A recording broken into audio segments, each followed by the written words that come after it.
Ready to make a real impact every day? Join the Active Day Home Care team and help clients maintain their independence in the comfort of their own homes. Make a difference in someone's life as you provide essential daily assistance and protect their health and happiness. Earn up to $20 an hour and enjoy additional perks like optional daily pay, 401k, paid time off, ongoing educational training, and more. Join a team that values care, compassion, and your professional growth. Visit ActiveDay.com to apply.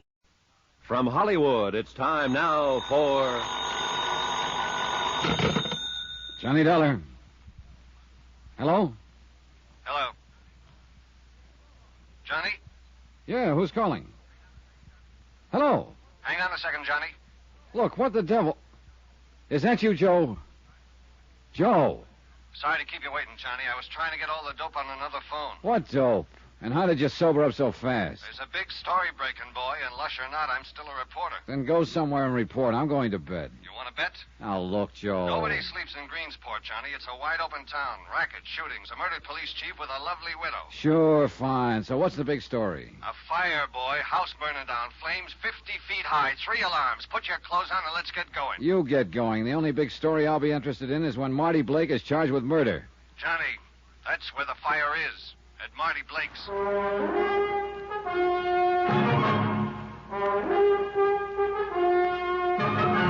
Tonight, and every weekday night, Bob Bailey in the transcribed adventures of the man with the action-packed expense account. America's fabulous freelance insurance investigator. Yours truly, Johnny Dollar.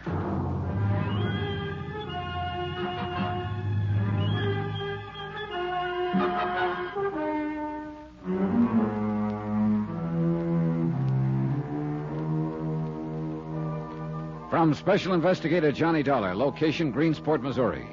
To the Home Office, Great Plains Guarantee Company, Hartford, Connecticut. Assignment, the Open Town Matter. Expense account continued. Item 10, $1.50 for a breakneck taxi ride to Marty Blake's home. Its location marked against the night sky by a pillar of flame visible for a mile. The fire didn't make sense, so it fit in nicely with the rest of the case. None of it made sense. Police Chief Ed Blake, Marty's middle-aged husband of 8 months, had been shot to death in his own home with his own gun. And less than 24 hours later, Marty had filed claim on his $50,000 life insurance policy. She didn't love him and admitted it. Good case. Except for one thing. The city attorney himself was present at the time of the shooting and backed up Marty's story of a mysterious prowler, supposedly ex-convict Shorty Wells. But Shorty was missing, and the whole thing was just a little too convenient, too pat, especially in a wide-open town.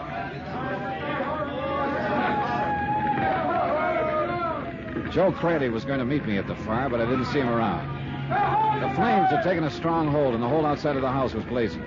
The firemen couldn't do much except try to control it, keep it from spreading, and to hold back the crowds that had collected on the street and lawns. Well, how do you figure this one, Mr. Dollar? Among others present was City Attorney Dave Sherman. Well, you wanted to get things stirred up. Well, they seem to be stirred, all right. Were you here when this happened, Mr. Sherman? Nope, this time I'm not a witness for the defense. I arrived after the fire engine. Yeah? What about Marty? She's all right. She got out before it really caught. She's sitting over there in my car. Then she was here when it started. Yeah. Alone? Well, so it seems. But there was a police officer on guard earlier. I thought you meant alone in the house. Yeah, he was out here in front. First thing he knew, flames were breaking out of the windows, and then Marty came running out of the house. No one had arrived or left? Well, not that he saw. Well, you're still trying to tag her, huh? Oh, I'm trying to tag whoever is guilty. She figures, that's all. Not on the shooting. No. Oh, not with the alibi you've given her. Mr. Dollar, look. She was standing 10 feet away from me in the second-floor hall when Ed Blake was shot to death in the dark downstairs. Now, that is not an alibi. It is a fact. Oh, yeah, sure, I know. Unless, of course, I'm lying. All right, are you? Why? For old time's sake, maybe. You were in love with her once, Mr. Sherman. Oh, I could name 24 guys around this town who were. Once. Yeah. Shorty Wells, for instance. That's right. That's why Shorty threatened to kill Blake when Blake sent him to prison. He claimed he was being framed out of the way to give Blake a clear field. Go on. Well, Shorty's a hoodlum. He was guilty as charged, all right. But Blake was in on the rackets, wasn't he? Well, it would seem that way. Then there's also Joe Crayley. Marty was his girl at one time, wasn't she? That's when he started drinking, when she threw him over. Why did she throw him over? For the usual reason. Somebody knew. Who? Well, me, I thought. Took me 3 months to find out that I was running interference for Shorty Wells. All right, so Joe Crayley took to drink. What did you take to, Mr. Sherman? Law enforcement.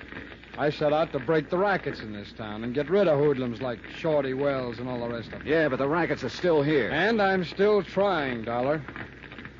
Now, look, I want to get one thing very straight. What? Ed Blake's killing. It happened just exactly the way I told you. That story is true. Marty didn't do it. Maybe not, but she's in it some way. She's bound to be. Well, that's something I wouldn't know. Everywhere you turn in this case, you keep hearing about Marty Blake. Marty Blake. She's the one link that ties everything together. Well, maybe. That fire there. What's the story on that? Well, why don't you ask her? I left him standing there, staring into the fire. Staring into his own past, maybe. I didn't know. To me, it was still a puzzle, a question mark. And I didn't have the answer to him. Not much else, in fact. If he was telling the truth, Marty Blake couldn't have killed her husband. And so far, at least, there was nothing to show he was lying. I pushed on through the crowd of spectators, the thrill seekers, the morbidly curious, followers of fire engines, and walked toward Sherman's car. Marty was sitting there alone, subdued for once and quiet. And she looked scared. Hello, Johnny. Get in and sit with me. All right.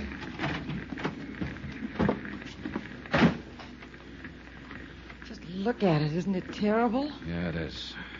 It'd be worse if you were in it. Well, I was when it started. Just how did it start? I don't know. I think you were right, Johnny, about that shooting in front of the city hall. Oh? I think it was me they were after, not you. Now they've tried again. Possible. There's no other reason for burning down my home. Who do you mean by they, Marty? Who? I don't know. Whoever killed Ed, I guess. If you know, you'd better tell me while you still can. If somebody is out to get you, if that's what's behind all this, then they obviously mean business. I don't know, Johnny. I told you that. Well, how about a guess, then? Oh, maybe Shorty Wells. I don't know. Why? Why? The man he threatened is already dead. Why would he go after you? Maybe to get even. He told me he hated me when I broke off with him. It's just the kind of thing he'd think of doing. Or didn't you know he was in love with me once? Oh, I knew. I'm asking you, how did the fire start? I don't know, really. After you left this evening, I lay down on the sofa. I've been drinking, as you know, and I guess I just, went to sleep anyway. No one else had been there after I left? No. Anyway, I woke up with smoke all around and flames and all. It was terrible, Johnny. I was just lucky I got out alive. You always were lucky, Marty. Joe, what are you doing here? How about it, Johnny? Are you glad I phoned or not? Oh, yeah, sure. Wouldn't have missed it for a million. Has she confessed yet? We can run a new headline on the Extra if she has. I can do without any remarks from you, Joe. Sure you can, baby. You're doing fine, just as you are. Get away from here and leave me alone. Can't do it, baby. I'm assigned to cover the fire. Got to get all the angles. Human interest. That's you, baby. You are human, aren't you? You stupid fool. Financial angles, too. Got one there you might be interested in, Johnny. Did you know the house is heavily insured against fire? Yes, I know, Joe. I checked through the company report before I left the hotel. Oh, what of it? What if it is? Most houses are insured against fire, aren't they? Sure they are, especially by prudent people like you. People who think of everything. Oh, take it easy, Joe. Get him away from here, Johnny. Only you didn't think of everything, baby. What? It's too bad your car wasn't in the garage instead of sitting out in the driveway. Then all your assets would have been converted into cash. Nice, green, bloody cash. Get away from here. Get away and leave me alone. Why, baby? You can afford me now. You couldn't a couple of years ago. That's why you're tied up with all the other... What the devil? They came from the house. Well, there couldn't be... Ammunition, maybe. Yeah, your husband must have kept boxes of cartridges Hey, around the house. Look. There by the cellar door. Somebody's staggering up out of the basement. Johnny, look. He's got a gun in his hand. It can't be. He's fallen down on the ground. Come on, Joe. Oh, man. When the dam breaks, everything goes. How could anybody come out of that thing alive? We Greensporters are tough cookies, Johnny. Lucky, apparently. He's passed out cold. Another minute and he wouldn't have made it. His clothes are smoldering there. Yeah. Let's turn him over and get that coat off. Right. Easy now. All right. Oh, good Lord. What's the matter? This is the boy everybody in town has been looking for. Shorty Wells. Room 604. Greensport City Hospital. Time, midnight. The time when the pulse of living starts to slow down. The beginning of the quiet time, when the city sleeps and the nurses and interns walk even more softly. When a ticking clock becomes a drumbeat in the ears of restless patients. The time of crises, when battles for life are fought in silence and won or lost. A battle like that was being fought in 604, witnessed at the moment by myself and City Attorney Dave Sherman.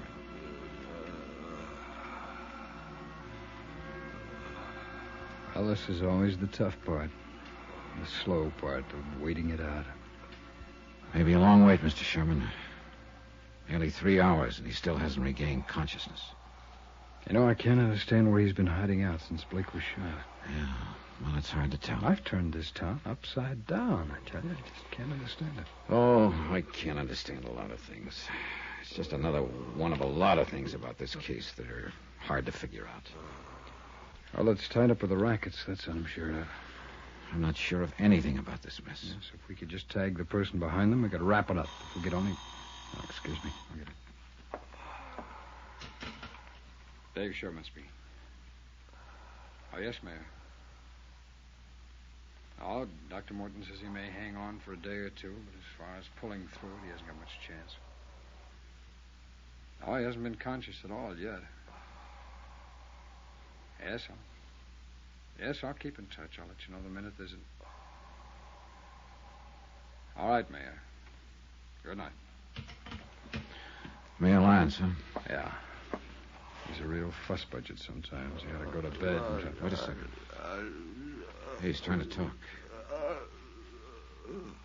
Oh, false alarm again. Dollar, do you think he started that fire? Oh, I don't know. If he did, he got caught in his own trap. I just can't figure what he'd hope to gain by doing Hi, anything. Johnny. Dave. Hi.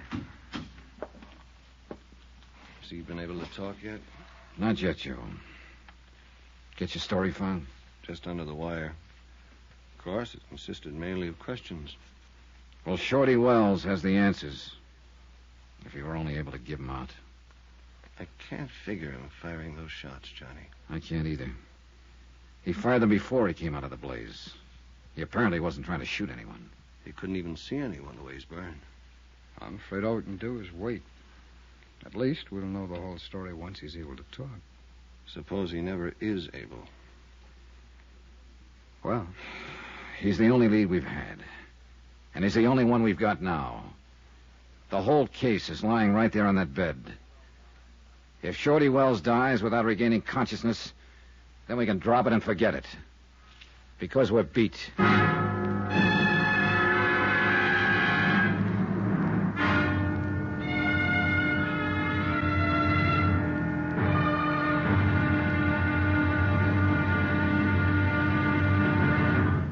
Now, here's our star to tell you about the final episode of this week's story. Tomorrow, death strikes again, lashes out violently, and mistakes its target. And a wide-open town blows sky high. Join us, won't you? Yours truly, Johnny Dollar.